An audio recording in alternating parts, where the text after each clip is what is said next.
ሰላም ወሰናይና ኣኹም ይኹን ፈነዋናት ካታተሉ ኽብራት ተዓዘብትና ንሎም ሰሉስ 31 መጋቢት 2026 ዝተዳለወ ሓደሽ ዜናታት ሒዘልኩም ቀሪብ ኣለኹም ክታልኩም ብኽብሪ ዕድም ፈለማ ቀን ነጥብታቱ ብሰራዊት ኢትዮጵያ ዝድገፍ ዝነበረ ኣማሓዳሪ ደቡባዊ ምዕራብ ሶማልያ ካብ ስልጣኑ ወሪዱ ምምሕያሽ ዝተገበሉ መግለፂ ህዝባዊ ወያነ ሓርነት ትግራይ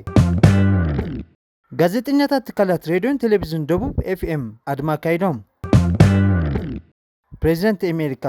ዶናልድ ትራምፕ መደበን ነዳዲ ኢራን ካርግ ንምቁፅጻር ሰራዊት ክዋፍር ከም ዝኽእል ተዛሪቡ እስፓኛ ኣብ ውጊ ኢራን ዝተሳተፋ ነፈርቲ አሜሪካ ክለያየራ ዓፅያ ኣብ ስዑድ ዓረብ ኣብ ዝርከብ ማዓስከር ሓይሊ ኣየር አሜሪካ ዝዓነወት ነፋሪት ተረጋጊፁ እዝን ካልእን ብዝርዝር ሒዘልኩም ክቐርብ ክትከታተሉኒ ብኽብሪ ዕድም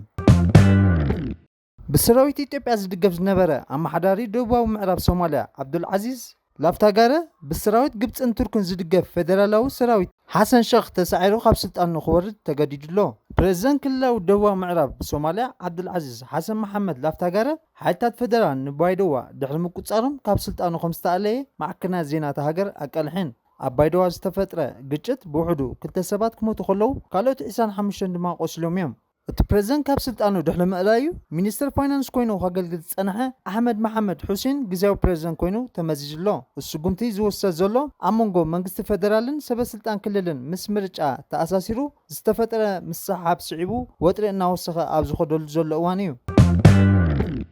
ጋዜጠኛታት ትካላት ሬድዮን ቴሌቪዥንን ደቡብ ኤፍኤም ስራሕ ደው ናይ ምባል ኣድማ ኣካይዶም ሰራሕተኛታት ትካላት ሬድዮን ቴሌቪዥን ደቡብ ኤፍኤም 89.2 ጨንፈር ወልቂጠ ብሰንኪ ምድንጓይ ወሰኽ ደሞዝን ስራሕ ደው ናይ ምባል ኣድማ ከም ዘካይዱ ዶቼ ዌለ ሓቢሮ እቶም ጋዜጠኛታት ክኢላታት ቴክኒክን ኣድማ ዝገበሩ መንግስቲ ካብ ወርሒ መስከረም 2025 ጀሚሩ ንሰራሕተኛታት መንግስቲ ክኽፈል ዝፀደቐ ወሰኽ ደሞዝ ክሳብ ሕጂ ስለ ዘይተኸፈሎም ምዃኑ እቲ ምንጭ ኣመልኪቱ ወሰኽ ደሞዝ ከም ዝተፈቐደሎም ዝገለጸ ደብዳቤ ኣብ ወርሒ ተሓሳስ ከም ዝበፅሖምን ዝሓበሩ እቶም ሰራሕተኛታት ዛጊት በቲ ወሰኽ መሰረት ከም ዘይተኸፈሎም ገሊፆም ናብ ዝምልከቶም ኣካል ተደጋጋሚ ዘቕረብዎ ሕቶ እውን መልሲ ከም ዘይረኸቡ ወሲኾም ሓቢሮም ኣብቲ ኣድማ ኣስታት 57 ሰራሕተኛታት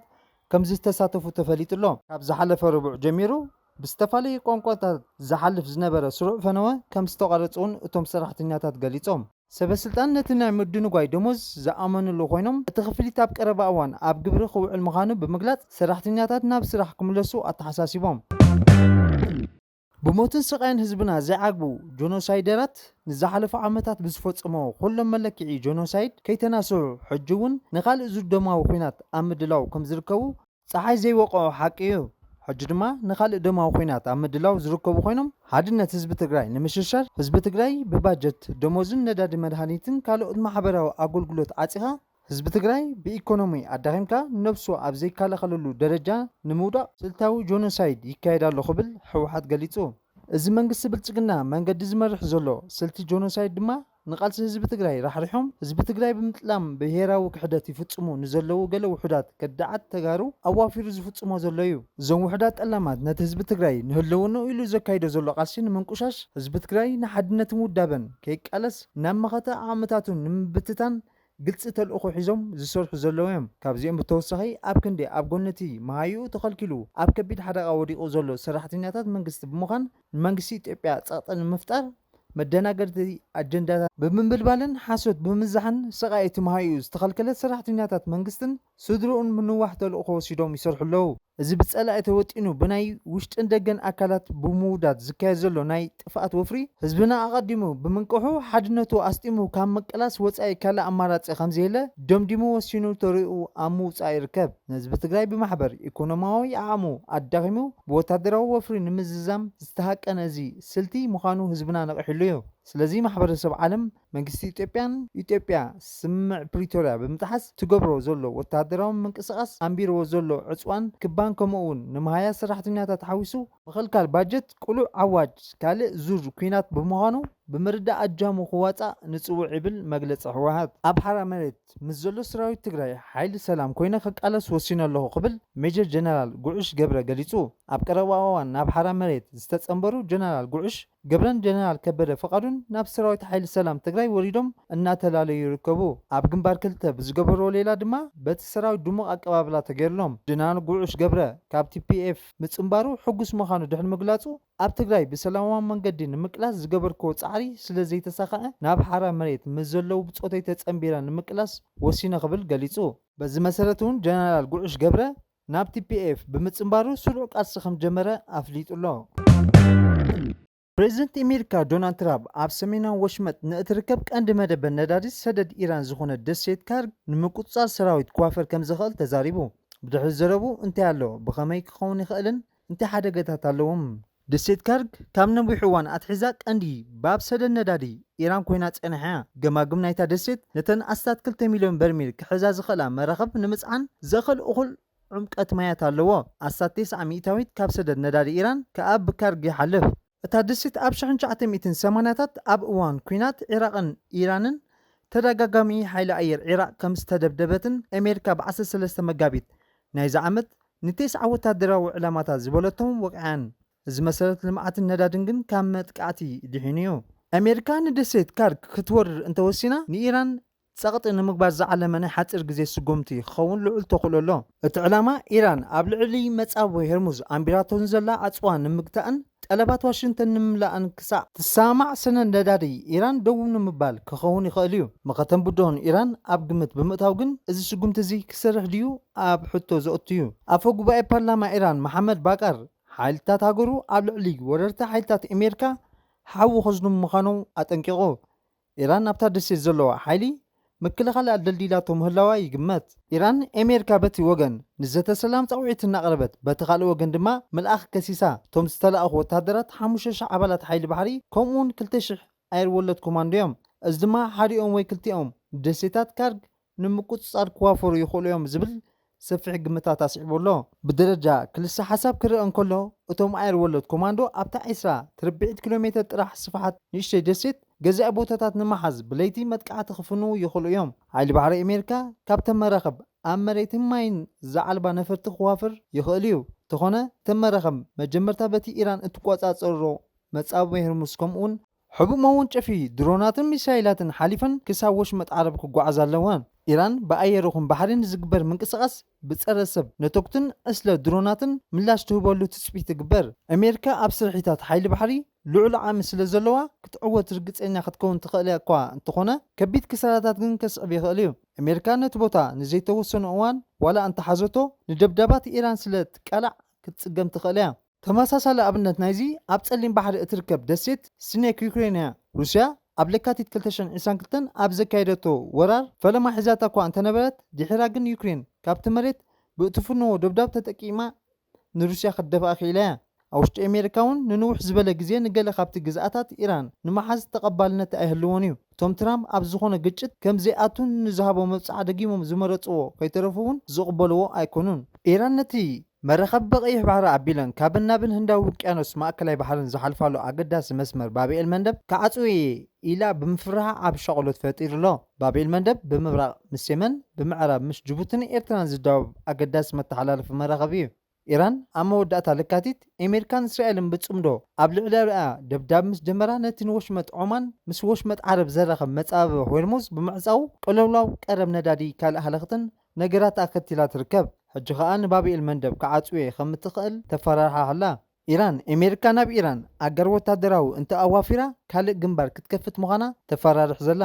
ምስ እስላማዊ ሓለዋ ሰውራ ኢራን ጥቡቕ ርክብ ከም ዘለዎ ማዕከና ዜና ተስማሚ ንወታደራዊ ምንጭታት ኢራን ብምጥቃስ ኣብ ዝዘርግሖ ዜና ኢራን ባብኤል መንደብ ሓደ ካብ ኣገደስቲ መተሓላለፊ መራኸቢ እዩ። ኢራን ካብ ኣብ ልዕሊ እዚ መጻቦ ስግኣት ንምፍጣር ድሌትን ዓቕምን ኣለዋ ብምባል እታ ማዕከና ዜና ገሊጻ። ኣሜሪካ ነቲ ቀንዲ መደበር ነዳዲ ኢራን ዝኾነ ደሴት ካርግ እንተ ኣጥቂዓ ኢራን ከዓ ብመጻቦ ባብኤል መንደብ ዝሓልፋ መራኸብ ከም እትዓጽወን ተፈራርሕ ዘላ። ፕሬዚደንት ዶናልድ ትራምፕ ቅድሚ ሒደት መዓልታት ንደሴት ካርግ ክቆጻጸር ከም ዝደሊ ብወግዒ ሓቢሩ ነይሩ እዩ። እተን ካብ ወሽመጥ ዓደን ህንዳዊ ውቅያኖስ ዝብገሳ መራኸብ ከዓ ናብ ኤሮጳ ይኹን ናብ ምዕራባዊ ዓለም ንኽሓልፋ ببابئ المندب بابيلانين زحلفا نقايح بحر مترب سويس سجيرن كأ نما أكلاي بحرية أتوا بابئ المندب أنت تعطيو بز مسمرزي زحلف 1200 كاب طلبات نداد عالم دوب كبل تقولولو كاب هاجرات ماكلاي مبرق اسيان زبقس معلتاو بماكلاي جمجم 5 مليون برميل ندادي ببابئ المندب كم زحلف صبصبات ممحدار ساعات امريكا يملكت بزيكازي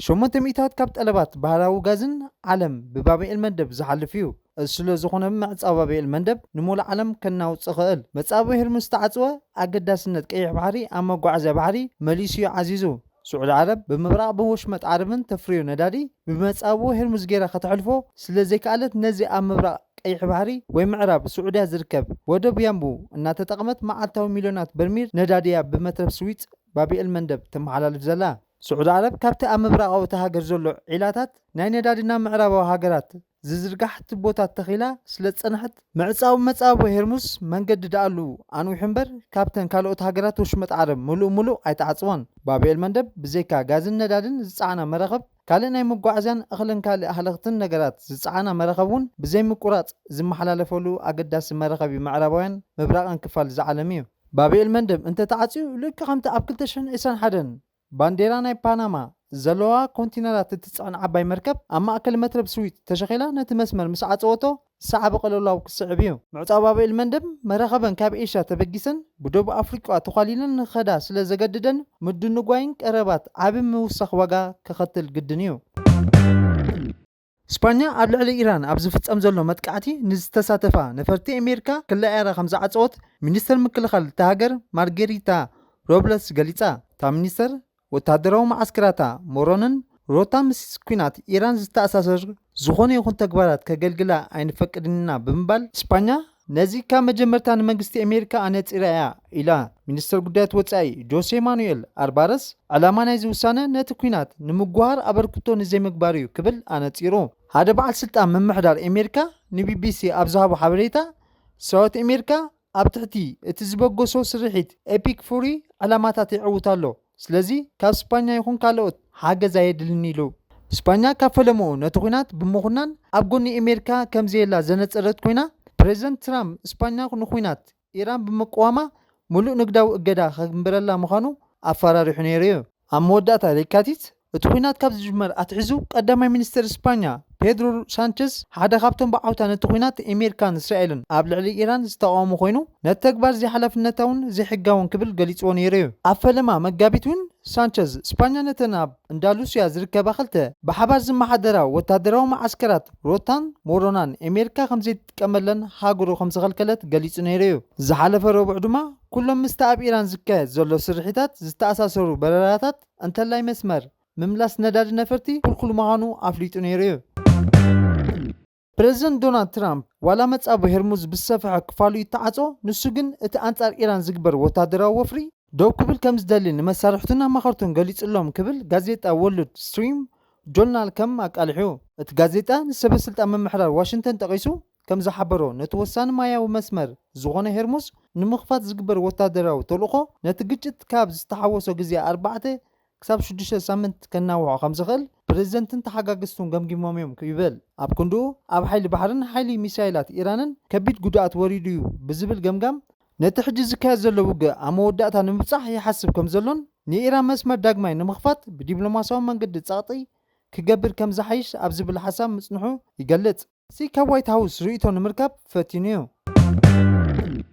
ኣብ ስዑድ ዓረብ ኣብ ዝርከብ ማዓስከር ሓይሊ ኣሜሪካ ተወቂዓ ዝዓነወት ነፋሪት ዘርእዩ ኣሳል ሓቅነቶም ተረጋጊጹ እቶም ኣሳል ፈለማ ወታደራዊ ዜናታት ኣሜሪካ ኣብ ዘቃልሖ ናይ ፌስቡክ ገጽ ዝተዘርግሑ ይመስሉ እታ ኢስሪ ዝዓይነታ ነፋሪት ኣምፕ 2 ከም ዝተወቅዐት የመልክት እታ ኣሳል ካብ ሪያድ ንደቡባዊ ምብራቕ 100 ኪሎ ሜትር ርሒቑ ኣብ ዝርከብ መደበራት ሓይሊ ኣየር ልዑል ሱልጣን ከም ዝተሳእለ ቢቢሲ ፌሪቫይ